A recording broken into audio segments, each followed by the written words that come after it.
Steve just saying he gave it a double look there at the table, because the guys in commentary were talking about the fact that there have been one or two pingers off the cushion. What's your view on how things stand at the moment then? When we play on brand new cloth and when the ball hits the cushion, because the cushion cover's new, it slightly traps the cue ball, slightly slows it down. But obviously once the cloth is worn, like it would be in a snooker club, then all of a sudden the bounce is faster. Effectively the cloth has less of a cushioning impact, effect. So all of a sudden we get these tables brushed 6 times a day. Yeah. And also they run a cloth along the cushion, so the sheen of the cloth around the cushion covers is getting worn quicker than it would normally be. But it's getting to the stage where you are, you know, how often do you change the cloth? Because they are being changed more often than ever before. When John Higgins made a complaint, quite rightly, that they were playing unplayable after sort of 3 or 4 days. So it's tough to know how many times, but they do change the conditions. What do you think of this, John? Should they be changed more often here than they already are? I don't know really. It's the players themselves. When you're out there playing the game themselves, you know when the table's right or it's not. I think that's more the consideration of anything. The players you still get report sheets, don't you? You can write on, and you can still put comments on there to say what they like and what they need doing, and they take that into hand. And these will definitely be replaced before the semi-final anyway. There'll be new cloths on for the semi-final. But of course it hasn't in any way spoiled the quality of what we've been seeing, which has been very high so far. Yes, and it looks like the players are going to be prepared to sort of take risks to try and get an advantage. Neil Robertson played a very difficult blue, bridging over the top of the balls, and then Ronnie O'Sullivan went for what looked like a very dangerous red that was close to the brown, and actually missed a plant that he didn't know was on. And I think there will be some risk-taking, because they know full well that the other guy's going to be taking them as well, and it's sort of kill or be killed. Yeah, absolutely. OK, well, they're going to have their half-time cup of tea, and we're going to reflect on things on the other side of the arena today, featuring Ali Carter, the former world #2, who in the last few days has shown us exactly why he was a Crucible finalist some 4 years ago. Now, as you know, Ali's had a simply rotten time of things of late with his health, but happily, after saying that he couldn't wait for the end of the season so that he could retire, things have changed completely in the last 6 weeks. And with a certain Peter Ebdon now behind him in his camp, it's a bit of a comeback from Carter here.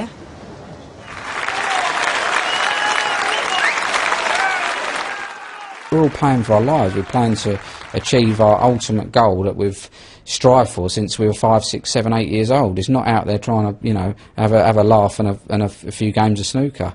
You know, it's very important to us, and anyone who's been a winner will tell you that. It's all about that man, Jamie Jones. How pleased must he feel? He's in the quarter-finals of the World Championship.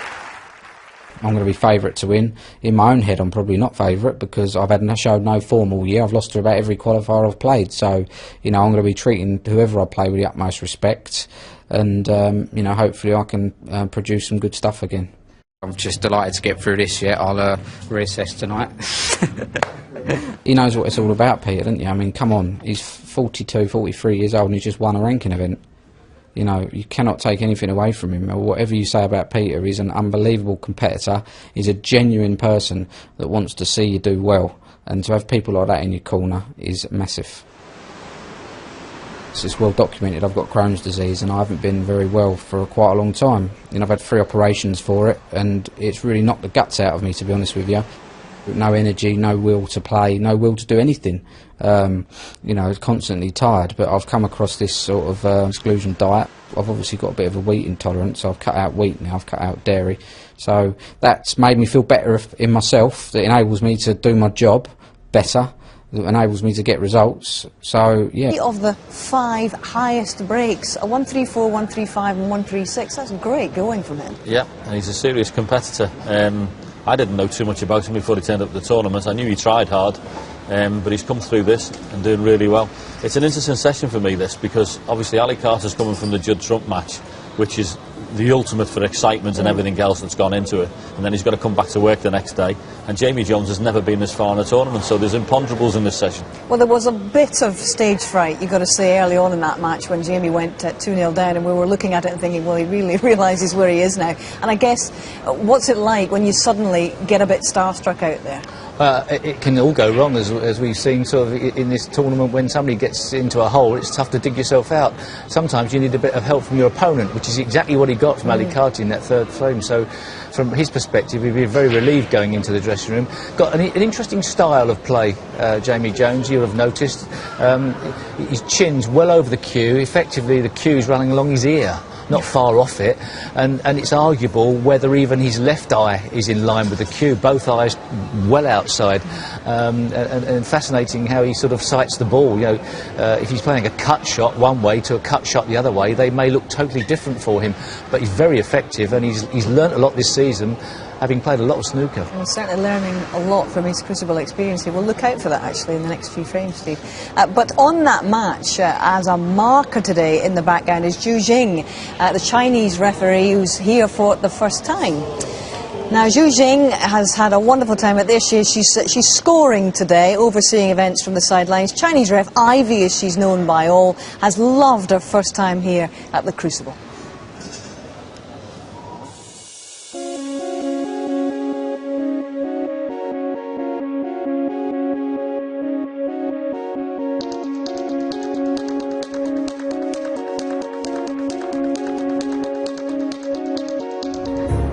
About 13 years ago, when I was in high school, one day I was watching TV television, and the snooker match was on one of the channels. I don't know why, I just stopped and watched that match. It's a lovely picture. I like it very much.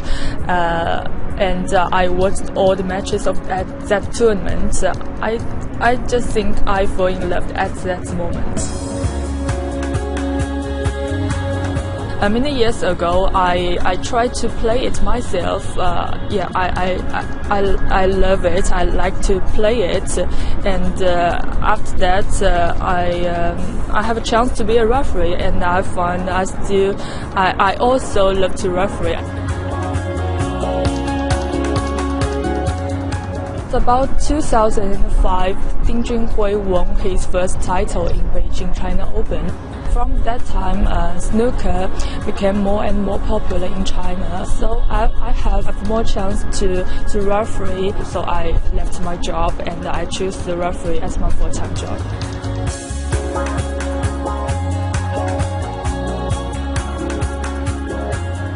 Last April, yeah, I was invited by World Snooker. They want me to attend more tournaments this season in the UK. Yes, I'm very glad that they can invite me, so I came and I live in Sheffield last April. She's come over here and just had a bit of hands-on to see what we actually do in this country as well. It is difficult to make the transformation from the qualifiers into a main TV event. There's different positioning around the table, and there are a bit more pressures, and because the TV lights are so warm, it does affect you overall. But yeah, she's progressing very nicely.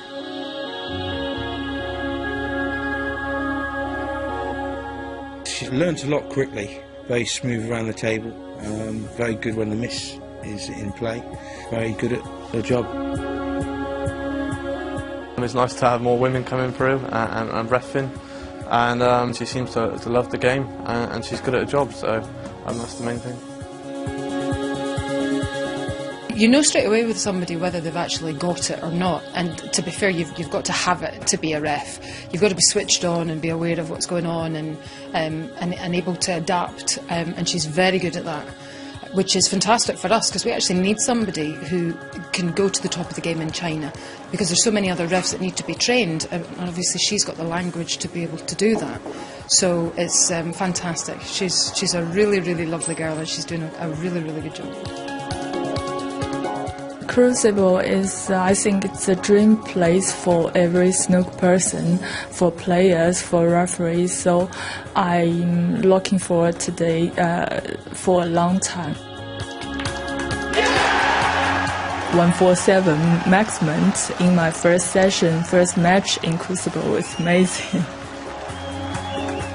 next year I will back to China. So I hope I can and also do a good job in China in snooker area. And one day, of course, I hope I can do the final here.